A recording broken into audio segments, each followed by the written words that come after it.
छोटे शेयर ऊंची छलांग, इसमें हमारे साथ जो दर्शक जुड़े हुए हैं उनके सवाल लेने की कोशिश करते हैं और उनको जल्दी से जल्दी अच्छे से आंसर मिल जाए, उनकी स्ट्रैटेजी में प्रॉफिट बने। राहुल रे जी का सवाल है, रिलायंस इंडस्ट्रीज पर 1189 रुपये के लिए हुए हैं, वेदांता 464 के लिए हुए हैं। अंशुल जी, क्या करना चाहिए? देखिए, वेदांता में तो अपसाइड दिख रही है, तो वेदांता आप होल्ड करके चल सकते हैं। वेदांता में कोई दिक्कत नहीं है। फ्रेश बाइंग जिसको करना है 475 निकलने के बाद फ्रेश बाइंग भी की जा सकती है। तो वेदांता मेटल वैसे भी हमको अच्छा लग रहा है। टाटा स्टील, वेदांता, हिंडाल्को, इन सारे स्टॉक्स में काफी अच्छी तेजी दिख रही है। और सर, रिलायंस को इन लेवल्स पर ऐड कर सकते हैं क्या? देखिए, बिल्कुल रिलायंस, अगर आपका नजरिया यहाँ से 1.5 2 साल 3 साल का है तो रिलायंस करंट मार्केट प्राइस से बिल्कुल ऐड करना चाहिए। अगर ट्रेडिंग का नजरिया है तो फिर 1290 पे डिप बाई कीजिए या फिर 1335 के ऊपर ब्रेकआउट बाई कीजिए। दोनों केस में टारगेट 1448 रुपये आते हुए दिखेगा। जी। एक हमारे दर्शक हैं, वो पूछ रहे हैं which one is better for 3 years SIP। उन्होंने कुछ एक शेयर दिए हैं sir, Lloyd Engineering, Motherson Sumi Wiring, Inox Wind, Lemon Tree और बजाज हाउसिंग फाइनेंस। और देखिए, इसमें केवल बजाज हाउसिंग फाइनेंस है जिसको आपको एसआईपी करके छोड़ देना चाहिए। 25% के आसपास से कंपनी ग्रो हो रही है, तो ये वो काउंटर है जिसको आप वीकली एसआईपी करके छोड़ सकते हैं। अगर इसको कंटिन्यूअसली 3 4 साल आपने वीकली एसआईपी कर ली, आप एक बड़े प्रॉफिट्स पे या एक बड़े कैपिटल पे बैठ जाएंगे। जी। निताई महापात्रा जी का सवाल है, इनके पास स्किपर इंडिया है, ओरिएंट टेक है, रेफेक्स इंडस्ट्री है, पीसी जो है। सर, इन्होंने तो काफ़ी लंबी लिस्ट भेज दी है, लेकिन मैं 2 3 शेयर ले लेता हूँ। एक पदुमजी पेपर है इनके पास और एक अशोका बिल्डकॉन है। 2 से 3 साल का व्यू है, क्या करना है? देखिए, पतंजलि पेपर 60% चला है लगभग 10 दिन में, तो इसको बुक करके एग्जिट कर लीजिए। अशोका बिल्डकॉन हमने अपने क्लाइंट्स को बाई दिया है, यहाँ से हमको कम से कम 10% की तेजी दिख रही है, तो फ्रेश बाइंग की जा सकती है।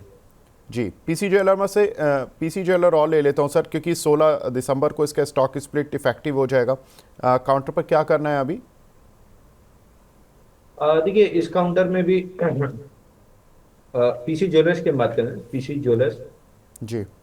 जी, ये 185 तक आपको अपसाइड में मिल जाएगा, लेकिन 185 के ऊपर निकलेगा नहीं, कहना बहुत मुश्किल है। तो 185 पे या तो दोबारा सवाल पूछ लीजिएगा या फिर एग्जिट कर लीजिएगा। जेम्स एंड ज्वेलरी में most of the counters topped out लग रहे हैं मेरे को। जी। एक हमारी दर्शक हैं श्वेता जी, ये पूछ रही हैं एशियन पेंट सर, 2540 रुपये के इन्होंने कुछ शेयर लिए हुए हैं। पूछ रही हैं कि एवरेज कर लें, होल्ड करें या एग्जिट करें? देखिए, मेरे ख्याल से आपको चार्ट उतना भी क्लीन नहीं है जितना होना चाहिए, लेकिन अगर आपका नजरिया लॉन्ग टर्म का है तो ये डिप आपके लिए एक बहुत बेहतरीन बाइंग अपॉर्चुनिटी होगी। क्रूड में गिरावट के साथ इनके रिजल्ट बहुत बेहतरीन आने लगेंगे। ऐसे ही सिमिलर स्ट्रक्चर इन्फोसिस का बना था। रेंज के बॉटम से रेंज के टॉप पे ब्रेकआउट दिया था। एलएनटी में रेंज के बॉटम से रेंज का टॉप आ गया है, ब्रेकआउट के पास खड़ा है। तो large caps buy on dip करना चाहिए। जब ये डिप आती है तो जनरली लोगों को डर लगता है कि बॉक्स कहीं ब्रेक डाउन ना आ जाए। तो मैं याद दिला दूं, कोटक बैंक में या एक दो काउंटर और रहे जहाँ ब्रेकडाउन फेल इमीडिएटली हुआ है, तो लगभग बाय ऑन डिप्स वाला कैंडिडेट है। अच्छे खासे लेवल पे है जहाँ पे डिप आ चुकी है, तो लॉन्ग टर्म इन्वेस्टर्स के लिए एक्यूमुलेशन है। शॉर्ट टर्म ट्रेडर्स के लिए फिलहाल ट्रेडिंग का कोई इसमें सेटअप नहीं है। लॉन्ग टर्म इन्वेस्टर्स के लिए बाय एंड होल्ड के लिए बहुत आइडियल रेट्स हैं। जी। सुनीता चौधरी जी बोल रही हैं, good morning Vivek ji, please accept my wishes. Thank you very much ma'am and very good morning. And आप अच्छा हो कि आप अपना सवाल भी पूछें, और अगर आपका पोर्टफोलियो अच्छा चल रहा है तो my best wishes for you. अगला सवाल है केएस रमेश जी का। ये आस्था मैम का हालांकि वेट कर रहे हैं, लेकिन सवाल मैं अंशुल जी से पूछ लेता हूँ।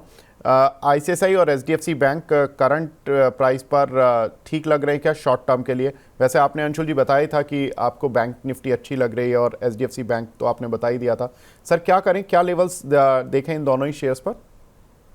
देखिए, 1760 रुपए से हम एचडीएफसी बैंक बाई बता रहे हैं। 2050 का आपको टारगेट प्रोबेबली होली तक मिल जाएगा। अगली दिवाली तक रुकते हैं तो 2200 के लेवल आपको एचडीएफसी बैंक में मिल जाएंगे। आईसीआईसीआई बैंक में भी कप हैंडल बना है 50 दिन का। जैसे ये स्टॉक 1325 के ऊपर सस्टेन करेगा, 1425 रुपए का टारगेट ओपन हो जाएगा। तो ये दोनों काउंटर्स अगर चल जाते हैं, अपना टारगेट कंप्लीट करते हैं, तो बैंक निफ्टी को बहुत आराम से 55,000 टेस्ट कराने में ये दोनों काउंटर काफी होंगे। जी। एक हमारे दर्शक हैं, अविनाश चौधरी जी, ये पूछ रहे हैं कि एरिडा में 280 रुपये पर इनके 1600, इनके पास 1600 शेयर हैं। 2 दिन पहले शरद सर ने 220 के बाद एवरेज करने को बोला था, क्या अब इसमें रिवर्सल आएगा? सो एवरेज कर लें क्या सर? 220 कोई लेवल था क्या इरिडा का? चार्ट तो सभी के एक जैसे ही होते हैं, आई थिंक रीडिंग आपकी या शरद जी की एक जैसी ही होगी अगर लेवल एक जैसा ही दिख रहा है तो। क्या लग रहा है सर, 220 कोई डिसाइसिव लेवल है जो कि एवरेज करने के लिए ठीक है? देखिए 217 रुपए पे डबल बॉटम का ब्रेकआउट आया है, तो उसको राउंड फिगर करके 220 रुपए बता दिया है। तो एक्चुअल लेवल 217 है, मैं भी अगर बताता मैं राउंड फिगर करके 220 ही बताता। तो 220 के ऊपर इसका टारगेट 240 रुपए बन रहा है इमीडिएट बेसिस पे, और स्ट्रेच हुआ तो 254 तक। तो शॉर्ट टर्म ट्रेडर्स के लिए 240 254 का टारगेट है। लॉन्ग टर्म इन्वेस्टर्स के लिए जल्दी मत कीजिए, एक डेढ़ साल का समय दीजिए, प्रोबेबली 400 का लेवल मिल जाएगा। जी, वसीम जैदी जी का सवाल है सर, नेटवर्क 18 के इन्होंने कुछ शेयर लिए हुए हैं 77 रुपीज़ पर, और आशापुरी गोल्ड अगोल, इस पर काफ़ी सवाल आ चुके हैं, 9.92 के लिए हुए हैं सर, क्या करना है? इनका काफ़ी समय से सवाल पूछ रहे हैं। देखिए अगोल शायद हमने लास्ट टाइम भी डिस्कस किया था जी कि सर। बेसिंग आउट पैटर्न है, लेकिन इतना छोटे मार्केट कैप का शेयर है कि थोड़ा सा आपके लिए एग्रेसिव हो जाएगा। 338 करोड़ का मार्केट कैप है। तो यहाँ पे अगोल में जैसे 10.5 रुपए के ऊपर ब्रेकआउट आता है स्टॉक में, प्रोबेबली 13-14 रुपए तक का मूव आ जाएगा। बट इतने छोटे और इस टाइप के काउंटर्स में जनरली रिकमेंड नहीं करता हूँ, क्योंकि कई बार क्या होता है पंप एंड डंप में फंस जाते हैं लोग। तो I would not suggest a by, लेकिन टेक्निकली 10.5 निकलता है तो 14 रुपए जा सकता है इस काउंटर में, फिर आप अपने हिसाब से रिस्क मैनेज करें। जी, एक हमारे साथ दर्शक भी फोन लाइन पर जुड़ चुके हैं, कमल वर्मा जी। कमल जी गुड मॉर्निंग सर, पूछिए अपना सवाल। जी सर, गुड मॉर्निंग सर। मेरे पास JNK बैंक के 121 की खरीद पे 200 शेयर और GMR इंफ्रा के 92 की खरीद पे 100 शेयर। और एक मैं ओपिनियन और मांगूंगा कि अगर मुझे इनमें कोई सेटल नहीं तो शिफ्ट होना हो तो किस पे हो, क्योंकि 2023 पे तो डिसपॉइंटेड ये ना सीजन देखा है, 24 भी डिसपॉइंटेड, उस पे 23 पे अच्छा था, 24 ऐसे निकल रहा है। क्या क्या करना चाहिए सर पूछ लेते हैं, JNK बैंक और GMR इंफ्रा, इस पर पहले जी तो जी जी जी। अंशुल जी राय, और सर आप इनमें से किसी एक पर शिफ्ट होना चाहते हैं, ये आप पूछ रहे हैं? नहीं, मैं अगर इनमें कोई ना नहीं है, अगर सुटेबिलिटी अगर आप एडवाइस नहीं करते हो तो मैं शिफ्ट हूँ, कौन सा छोड़ूं और किस पे शिफ्ट हो जाऊँ? अच्छा ठीक है, ठीक है, पूछ लेते हैं। अंशुल जी, ये दोनों पर आपकी राय, और कोई लग रहा है कि इससे किसी से निकल जाना चाहिए, शिफ्ट कर लेना चाहिए दूसरे किसी शेयर में? देखिए PSU जब टॉप आउट हुए थे तब से JNK बैंक हम 92.82 का टारगेट दे रहे हैं, उसको टेस्ट करके स्टॉक चल रहा है। प्री बजट रैली में सारे PSU स्टॉक्स चल रहे हैं, तो एक आध महीना स्टॉक को थोड़ा सा समय दीजिए, शायद आपको 115 117 के लेवल JNK बैंक में मिल जाएंगे। वहां पे दोबारा सवाल पूछेगा, अगर 117 निकालता है तो फिर 125 तक भी जा सकता है, तो आपका भाव आ जाएगा। तो 117 पे दोबारा सवाल पूछेगा। वहीं GMR इंफ्रा में यहाँ पे फील्ड ब्रेकआउट था @ 93, जिसका पहला टारगेट 70 रुपए है। फिलहाल पुल बैक वीक है, करंट मार्केट प्राइस से एग्जिट कर लेना चाहिए, नीचे 66 रुपए आते हुए दिख रहा है। जी, राहुल अग्रवाल जी बोल रहे हैं, Anshul sir is equal to Sachin Tendulkar of stock market, love for Singapore. Anshul ji, आपके लिए बहुत बहुत बधाइयाँ। और भंसाली इंजीनियरिंग है इनके पास 128 के।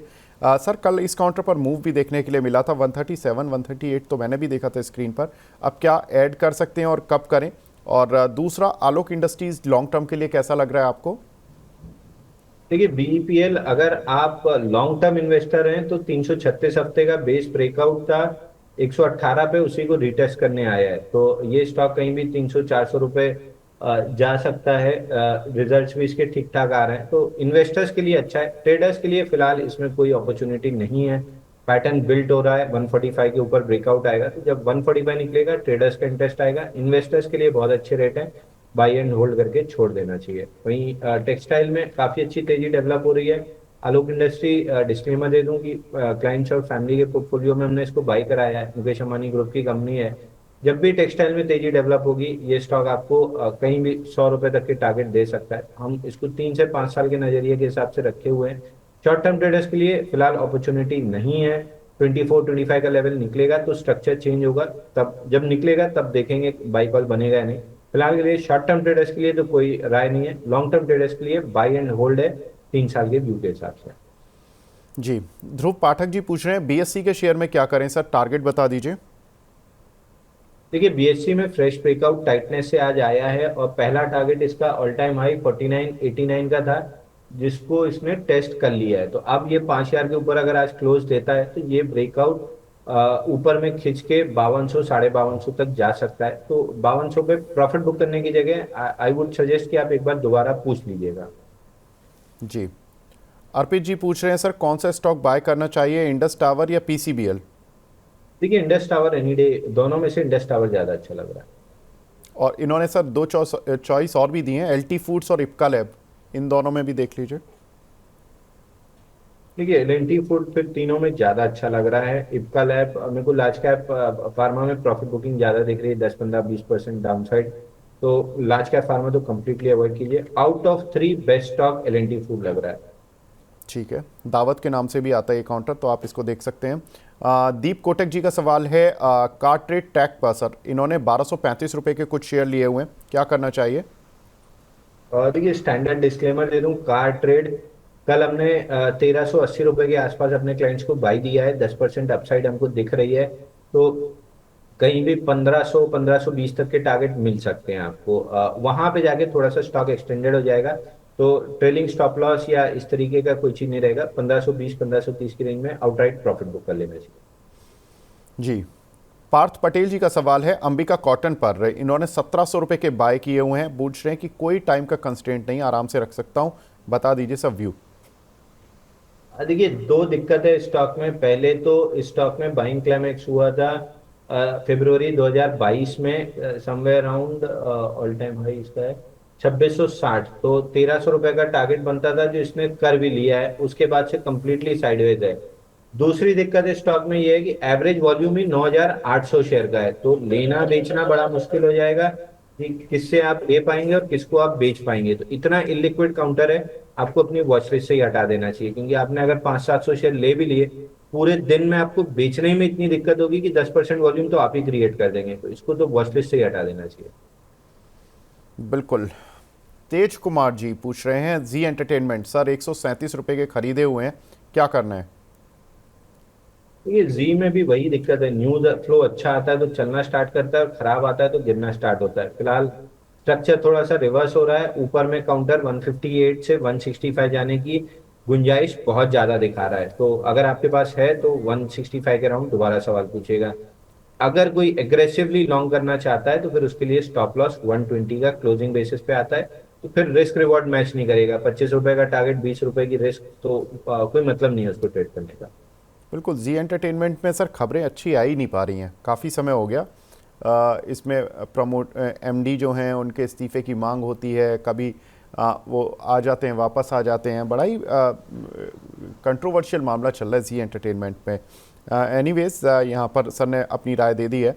सोनी कुमारी जी हैं, बोल रही हैं good morning Vivek sir, daily आपका प्रोग्राम देखती हूँ, thank you very much Soni ji. GAEL Gujarat Ambuja export, इन्होंने 131 रुपये पर लिए हुए हैं, लॉन्ग टर्म और मीडियम टर्म के लिए क्या व्यू बनता है? अंशुल जी, कल तो इस काउंटर पर थोड़ा ब्रेकआउट दिख रहा था, 134 तक गया था।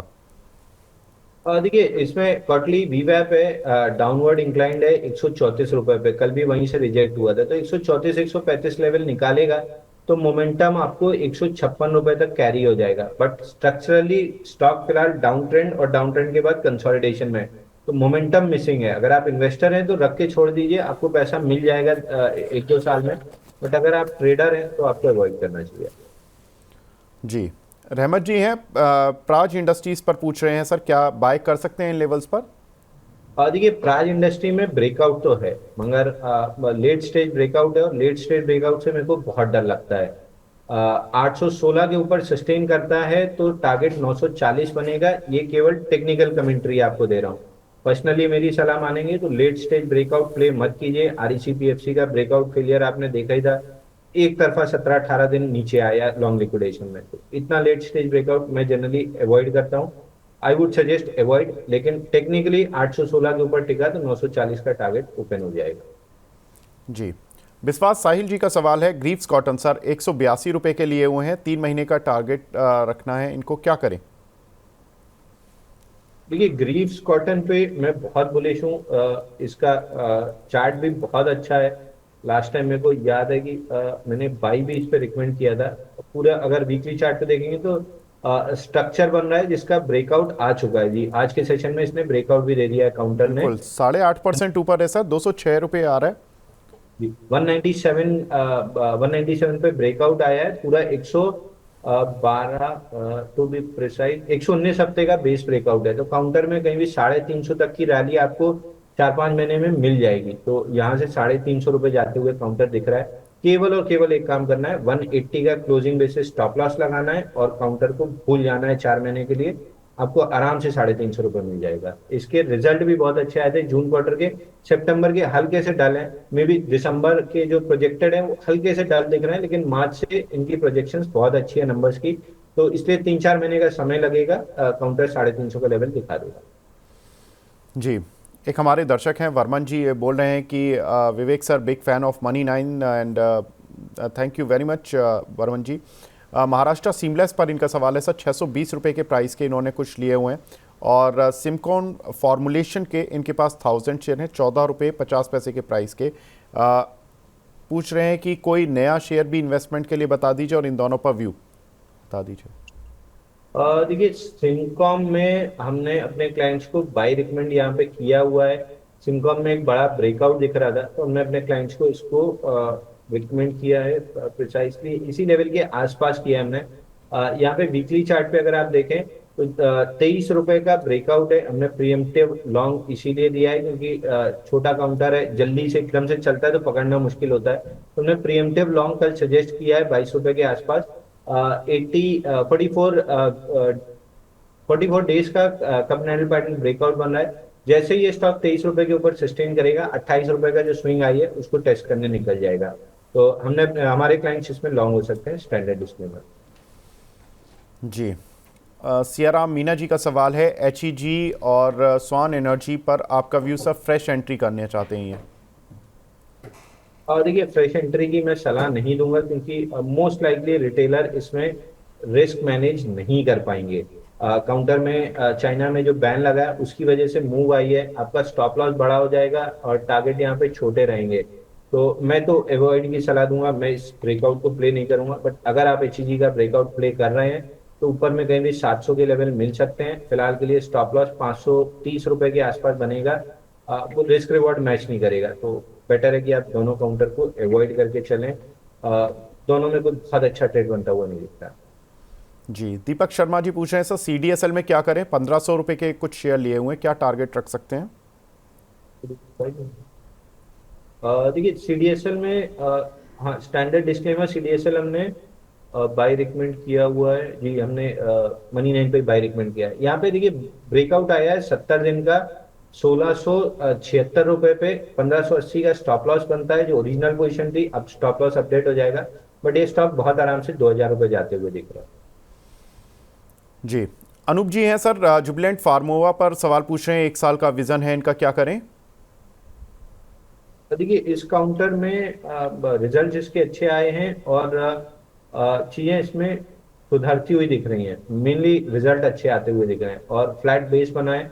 बड़े स्ट्रक्चर का ब्रेकआउट था, अगर वीकली चार्ट पे आप देखेंगे तो ये पूरा जो ब्रेकआउट था समवेयर अराउंड पूरा ब्रेकआउट है। 344 हफ्ते का बेस ब्रेकआउट आया है 940 पे। तो टारगेट बनता है 2000 रुपए प्लस का।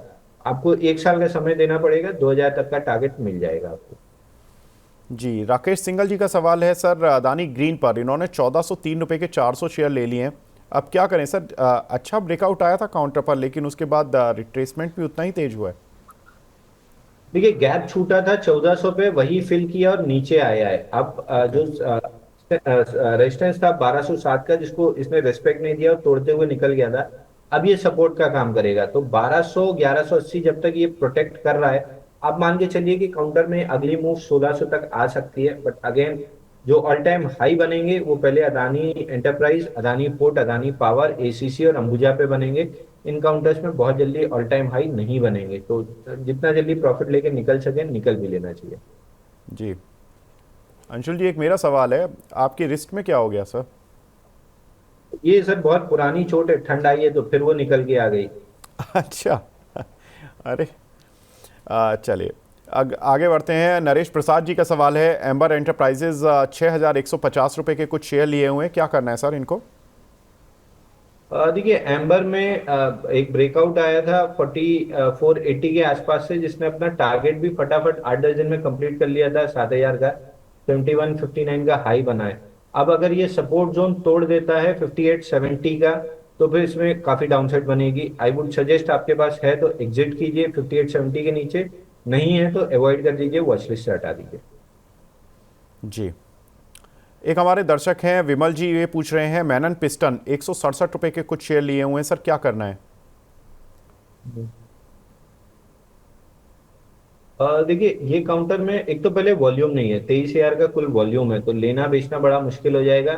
दूसरा, स्टॉक में बाइंग क्लाइमेक्स हुआ था 31 जनवरी 2024 को एट 124, तो वहां से 60 का टारगेट बनता है, जो ऑलमोस्ट ये टच कर चुका है। 70 रुपए का लो बना है, वहां से बाउंस बैक कर रहा है। नेक्स्ट लेग में कहीं भी ये 60 रुपए के नीचे आ जाएगा, ये आपकी वॉच लिस्ट में होना नहीं चाहिए।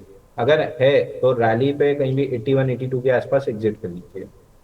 जी, नीरज कुमार जी का सवाल है सर, टेक्समैको इंफ्रा 140 रुपए की बाइंग है इनकी, 500 शेयर है इनके पास, प्रॉफिट कहाँ पे बुक करना है इनको? देखिए टेक्स इंफ्रा अगर आपके पास है तो आपके पास प्रॉफिट बुकिंग की बहुत अच्छी लेवल्स आए हैं। 150 के आसपास प्रॉफिट बुकिंग करके एग्जिट कर लेना चाहिए।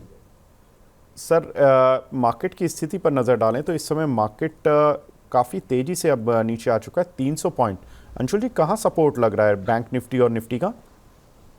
देखिए नजर आपकी इंडिया विक्स पे ज्यादा होनी चाहिए, वो बहुत तेजी से बढ़ा है। तो अगर सेकेंड तक पुल ऑफ नहीं हुआ तो फिर पुल बैक डीपर होगा। 24,370 350 की रेंज सपोर्ट है, वहीं पे निफ्टी आगे खड़ी है। विक्स अगर इसी हिसाब से बढ़ता रहा तो फिर ये पुल बैक डीप हो जाएगा 24,075 तक। मेरी एक्सपेक्टेशन कम है, मैं ये मान के चल रहा हूँ कि पहला नीजक रिएक्शन आ गया, अब मार्केट साइडवेज चला जाएगा।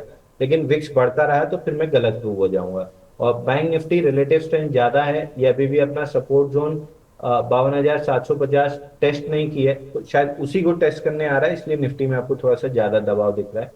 जब तक बैंक निफ्टी 52,750 के ऊपर क्लोजिंग बेसिस पे होल्ड कर रही है, मैं अभी मार्केट में बुलिश रहूंगा।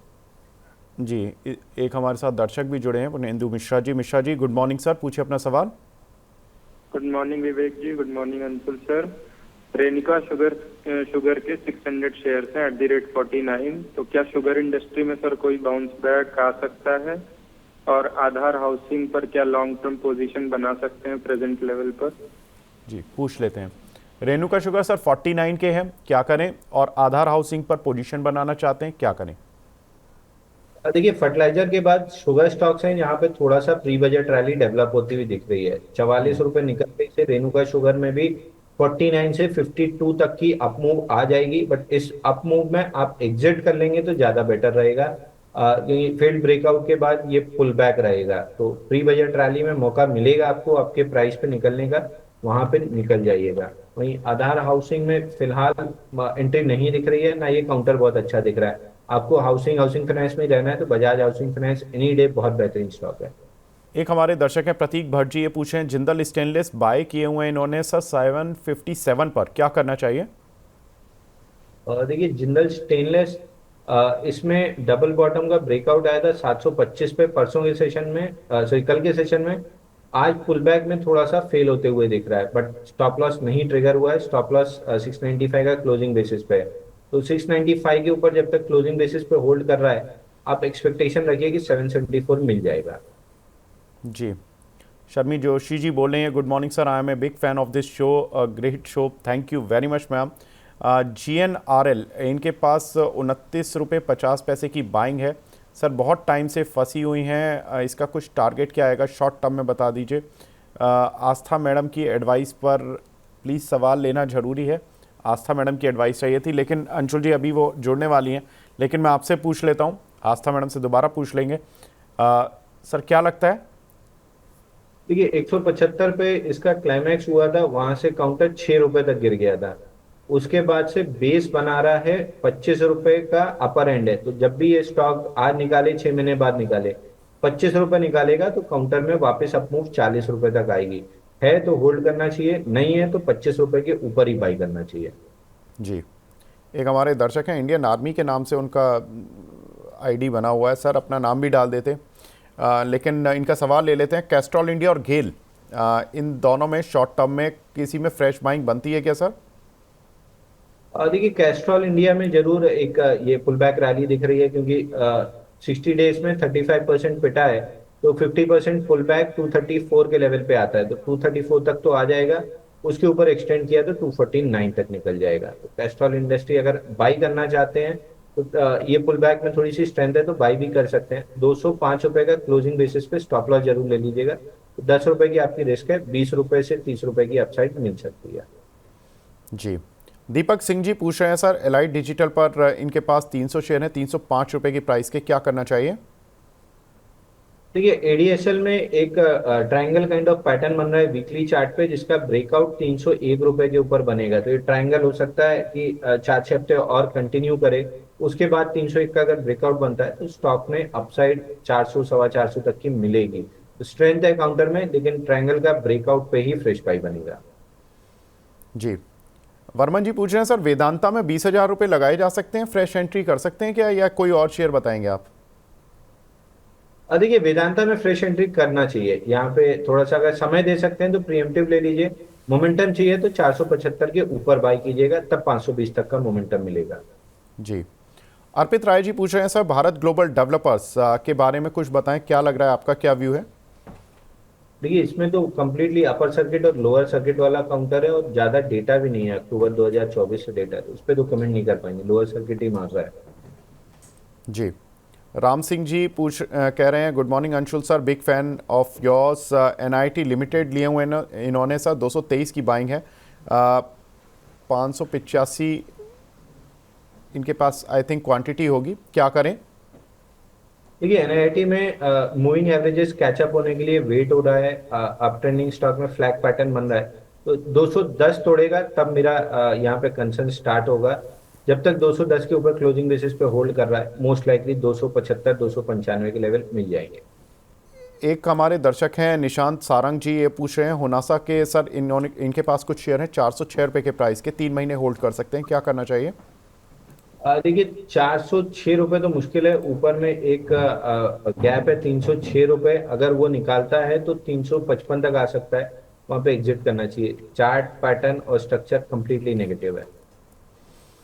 जी, एक हमारी दर्शक हैं भावना शर्मा जी, वो आपको बधाई देना चाहती हैं धानी के लिए। सर मैं भी बधाई देना चाहता हूँ, धानी आपने बहुत अच्छे लेवल्स पर पिक किया था, आई थिंक 70 रुपये के आसपास आपने इसको पिक किया था, और 79 पर ये 2 ट्रेडिंग सेशन में आ गया था, और 86-87 तक ये गया काउंटर। सर क्या करें अब, जो लोग हैं अभी भी वो क्या करें? वैसे तो आपकी कॉल तो ख़त्म हो चुकी है, क्योंकि आपने टारगेट जो दिया था वो ओवर अचीव हो गया, क्या अब आपकी राय है? देखिए 3 दिन के इनसाइड बार से कल ब्रेकआउट आया था, आज पुल बैक ले रहा है, तो अगर किसी के पास बचा हुआ है, प्रॉफिट बुक नहीं किया है, तो 82 rupees closing basis stop loss ले लीजिए और थोड़ा सा एक्सटेंड होने दीजिए। प्रोबेबली 94-95 का लेवल भी मिल सकता है, तो 82 का mandatory closing basis stop loss. जी, अंशुल जी आपकी रडार पर कौन से शेयर्स हैं? देखिए फिलहाल के लिए अगर देखेंगे तो इसमें CDSL हमारे रेडार पे है। CDSL हमने यहाँ पे बाई भी रिकमेंड किया था आज शो में, लेकिन अब थोड़ा सा एक्सटेंड हो गया है, यहाँ से 2000 रुपये जाते हुए दिख रहा है। 1790 पे मैं रिकमेंड करना चाह रहा था बाई के लिए, बट 1848 हो गया है, यहाँ पे भी बाई कर सकते हैं। स्टॉप लॉस यहाँ से अगर आप बाई कर रहे हैं 1845 पे, तो आपका 1790 रुपए का अपडेटेड स्टॉप लॉस होगा क्लोजिंग बेसिस पे, और टारगेट वही रहेगा 2000 रुपए के आसपास का। जी, केवल एक ही कॉल है सर, CDSL? सर बाजार एक्सटेंड होके आया है, थोड़ा सा साइडवेज दिख रहा है, तो अभी फिलहाल हाथ हल्का रखेंगे। नेक्स्ट लेग में जब बाजार तेज चलेगा तो मिड कैप स्मॉल कैप जो एक्स्ट्रा मतलब ब्रेकआउट वाले काउंटर है वहां पे तेजी आएगी, तो वहां पे फिर रोज 2-4 काउंटर रिकमेंड करना स्टार्ट करेंगे। बिल्कुल, तो CDSL अंशुल जी की टॉप पिक का केवल एक ही पिक है, जिसमें कि अंशुल जी बाय बता रहे हैं, 2000 का टारगेट, 1700 का स्टॉप लॉस। अंशुल जी आप हमारे साथ जुड़े, सर शॉर्ट नोटिस पर बहुत बहुत शुक्रिया हमसे जुड़ने के लिए, अपना प्रीशियस टाइम देने के लिए। Thank you sir, thank you. बढ़ते हैं आगे, और अब हमारे साथ तीसरी खास मेहमान जुड़ चुकी हैं, हमारे साथ जुड़ी हैं Aastha Jain ma'am, senior research analyst हैं फ्रॉम हिम सिक्योरिटीज़ की से। Aastha ma'am hi, good morning ma'am. Good morning. Ma'am आज पूरा आपके बैकग्राउंड आपका हर सब चीज़ें येलो येलो दिख रही हैं और मार्केट रेड दिख रहा है, लेकिन ये डीप रेड रहेगा या ये लगता है कि ग्रीन साइड पर भी आ पाएगा? जी देखिए, जिस तरह से अभी हम निफ्टी की पोजीशन यहाँ पे देख रहे हैं, चार्ट्स की पोजीशन, थोड़ा सा निफ्टी मुझे इंट्राडे के लिए तो अभी वीक लग रहा है। इनफैक्ट एक कोशिश कर सकता है निफ्टी डाउन साइड आने की, और वो जो लेवल्स मुझे लगता है निफ्टी नीचे में आने की कोशिश करेगा, वो तकरीबन 24,200 हम बोल सकते हैं मोटा मोटी 270 तक रहेंगे। पहला रहेगा 24,300 और उसके बाद 24,270। तो एक निफ्टी ट्राई कर सकता है कि वो उस लेवल्स तक डाउन साइड में मोमेंटम दिखाए। तो सलाह यही रहेगी कि अभी निफ्टी में बाइंग ना करें, क्योंकि थोड़ी गिरावट निफ्टी हमें और भी अभी आगे जाते हुए दिखा सकता है। बिल्कुल, तो निफ्टी पर व्यू मिल गया है, लेकिन दर्शकों के सवाल लेने अभी भी जारी रहेंगे। काफ़ी सारे दर्शक हमारे साथ जुड़े हुए हैं। मैम, एक दर्शक हैं, वो पूछे हैं जोमेटो और काइटेक्स में फ्रेश बाय कर सकते क्या इन लेवल्स पर शॉर्ट टर्म के लिए? जी बिल्कुल, सबसे पहले हम जोमेटो की बात कर लेते हैं। और जोमेटो में यहाँ पे बिल्कुल शॉर्ट टर्म का क्योंकि ये नजरिया है, तो मुझे लगता है कि थोड़ा रुक जाए, क्योंकि आज एक बहुत बड़ी तेजी हमने इस काउंटर पे देखी है, और इनफैक्ट जो भी चार्ट की पोजीशन बनी हुई है तो थोड़ा सा दूर चला गया है अपने मूविंग एवरेजेस से। तो इस लेवल पे बाइंग ना करें, थोड़ी सी गिरावट आने दें, उस पे बाइंग करेंगे तो रिस्क रिवॉर्ड अच्छा बैठेगा। तो कहाँ तक वेट करना है गिरावट का? मुझे लगता है कोई भी गिरावट आती है 297 298 के लेवल्स तक, तो वहां पे एक अच्छे मौके देगा ये काउंटर बाइंग करने का। तो अभी ना खरीदे, 297 के लेवल के आसपास मैं बाइंग करने की इसमें रिकमेंडेशन दूंगी।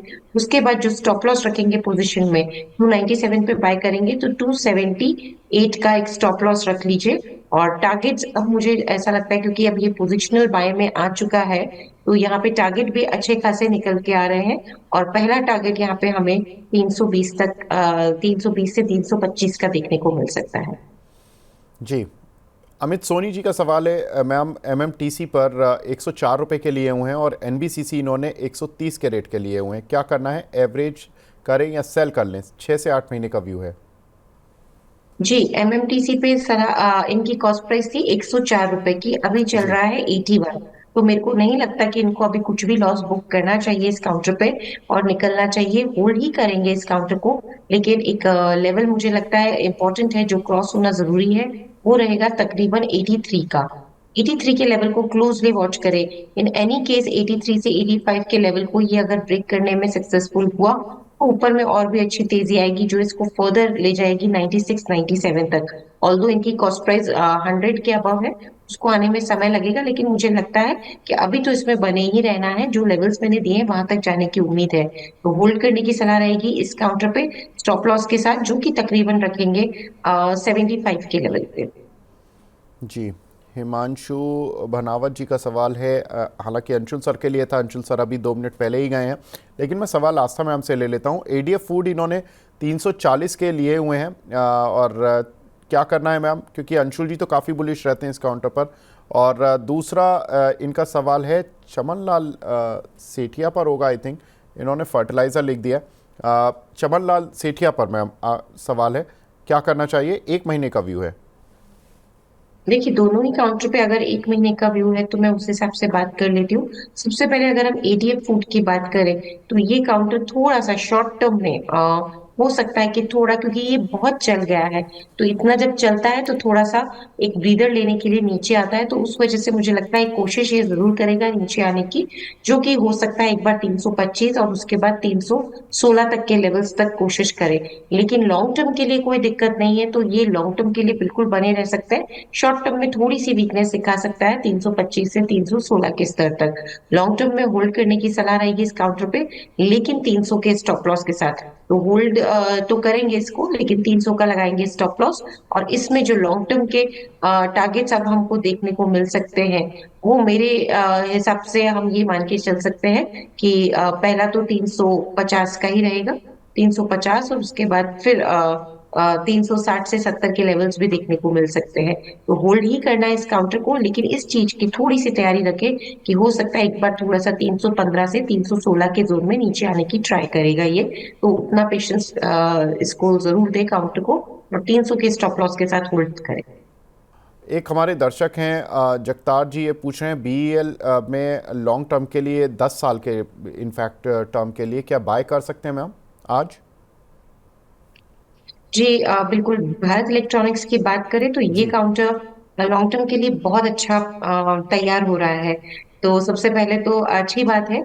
आज थोड़ा सा अगर नीचे आ जाए तो फिर बाइंग करने के बढ़िया मौके देगा। तो कहाँ तक सोच सकते हैं कि अगर नीचे आए तो बाइंग करना चाहिए? मेरे हिसाब से 307 306 के जोन में मिल जाए, मतलब 305 से 307-8 के बीच में कहीं पे भी मिले तो फिर एक बार बाइंग कर लें। तो अभी तुरंत ना करें, थोड़ा सा ये क्योंकि आज वीक हुआ है तो मैं उसी हिसाब से बोल रही हूँ। 306-7 के आसपास इसमें बाइंग करिए, लॉन्ग टर्म के लिए भी कर सकते हैं। स्टॉप लॉस जरूर लगाएंगे पोजीशन पे 270 का। और अभी ये काउंटर मुझे ऐसा लगता है इमीडिएटली 330 से 340 के लेवल दिखाता हुआ नजर आएगा। ये मैं इमीडिएट टारगेट दे रही हूँ। लॉन्ग टर्म में तो और भी बड़े लेवल्स रहेंगे। जी, विजय प्रजापति जी का सवाल है मैम, 3 काउंटर्स पर इंडियन ऑयल, एनएचपीसी और सुजलॉन, तीनों पर ये टारगेट्स पूछ रहे हैं, क्या रखने चाहिए? जी बिल्कुल। सबसे पहले मैं यहाँ इंडियन ऑयल की क्वेरी को एड्रेस करना चाहूंगी। इंडियन ऑयल की बात करें तो देखिए चार्ट्स पे जो पोजीशन बनी हुई है वो अभी थोड़ा सा इंट्राडे में मुझे लग रहा है थोड़ा सा वीकनेस की तरफ संकेत दे रही है। इंडियन ऑयल अभी 138 पे चल रहा है। मुझे लगता है कि हो सकता है कि ये जो वीकनेस आए इसको नीचे में 135 134 तक लेके जाए। तो पहली चीज तो ये कि इंट्राडे में थोड़ी सी वीकनेस की ये कोशिश दिखा सकता है डाउनसाइड दिखाने की, तो उसकी तैयारी रखें 133 134 तक। लेकिन लॉन्ग टर्म के लिए ये ठीक है, अगर लिया हुआ है तो होल्ड कर सकते हैं। स्टॉप लॉस रहेगा 128 का। और लॉन्ग टर्म में अभी मैं इमीडिएटली जो ऐसा लगता है कि कुछ हफ्तों का अगर मैं टारगेट यहाँ पे देख रही हूँ तो वो तकरीबन 150 से 153 का आ रहा है। तो ये काउंटर थोड़ी सी वीकनेस दिखा सकता है, जो मैंने लेवल्स दिए वहां तक 133 134, लेकिन फिर भी होल्ड करना है स्टॉप लॉस के साथ 128 के। और टारगेट इसमें 152 153 का रखना है कुछ दिनों के लिए। एक हमारे दर्शक हैं पाल साहब, ये पूछ रहे हैं ऑयल इंडिया पर मैम, इनके पास 100 शेयर हैं 540 के, क्या करना चाहिए इनको? जी, ऑयल इंडिया की बात करें तो 540 के हैं। ऊपरी स्तरों पे खरीदारी की गई है इस काउंटर पे। अभी अपने मेजर सपोर्ट लेवल पे ये खड़ा हुआ है जो कि तकरीबन 467 का बनता है। या फिर हम मोटा मोटी बोले तो 460 के जोन पे ये बनता है। तो ये वहां पे अभी खड़ा हुआ है। इस चीज का जरूर ध्यान रख लें कि किसी भी वजह से अगर इसने 459 का लेवल ब्रेक किया, क्योंकि देखिए 3 हफ्तों का बॉटम वहां पे बना हुआ है, यानी कि वो एक बार बार सपोर्ट के तौर पे काम कर रहा था। लेकिन 459 का लेवल अगर ब्रेक होता है तो वो एक बड़ा सपोर्ट टूटेगा। तो थोड़ी सी वीकनेस और हमें देखने को मिल सकती है इस काउंटर पे। अभी भी वीक लगता है लेकिन फिर भी 459 के नीचे गया तो वीकनेस फर्दर इसमें डीपन हो सकती है और फिर वो उसको फर्दर ड्राइव कर सकती है। मेरे हिसाब से जो लेवल दिखा सकता है वो 430 तक दिखा सकता है। तो होल्ड तो करें लेकिन क्लोजली वॉच करें 459 का लेवल। ये अगर उसको तोड़ के उसके नीचे कुछ दिनों तक सस्टेन करता है तो फिर और ज्यादा गिरावट गहरा सकती है, इसका जरूर ध्यान दें।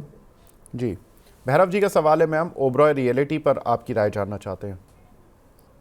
जी, ओबरॉय रियलिटी की बात करें तो ये काउंटर अभी अच्छा लग रहा है। इसमें मुझे लगता है कि जो तेजी आई है वो यहाँ से भी और ऊपर जानी चाहिए। तो अब इस काउंटर में जो नेक्स्ट टारगेट्स अब हमको देखने को मिलेंगे वो तकरीबन हम बोल सकते हैं मेरे हिसाब से पहला तो 2120 का हमारा टारगेट था वो तो अचीव हो ही चुका है। अब जो नेक्स्ट इसमें, क्योंकि क्या है ये जब नए हाइस पे कोई भी काउंटर आता है तो इसमें कैलकुलेशन फिर से की जाती है टारगेट्स को बताने के लिए। मुझे लगता है 2200 तक के लेवल्स अब ये दिखाता हुआ नजर आएगा।